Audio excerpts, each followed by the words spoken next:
How to use Android apps on iPhone. So if you want to use Android apps on your iPhone, then what you need to do is just watch this video. Everything shown here uses official or browser-based methods that are safe to try. Method 1 is cloud-based Android emulators. The easiest way to use Android apps on an iPhone is through cloud Android emulators, and here's how it works. These services run Android on their own servers. You simply open them using a Safari or any browser on your iPhone. So first open up your Safari on your iPhone, then visit the trusted cloud Android emulator website. Start a free session or sign in, and you can launch your Android apps directly inside your browser. The best part is nothing is installed on your phone. The advantages are simple. There is no installation. It works on almost any iPhone and it is safe and completely reversible. Method 2 is remote access to an Android device.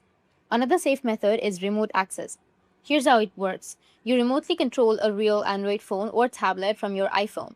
Install a remote access or screen control app on both devices, log in using the same account, then control the Android device directly from your iPhone screen.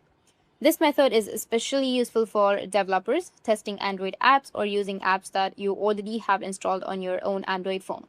Or the third method is you can use a web version of Android apps. Many popular Android apps already have web versions that work perfectly on iPhone. Like, for example, messages application or productivity tools like AI tools and utility apps. In most cases, you only need to open the app's official website and sign in. No emulator is needed at all. So these were the few methods, and if you have any questions, feel free to comment below. Thanks for watching.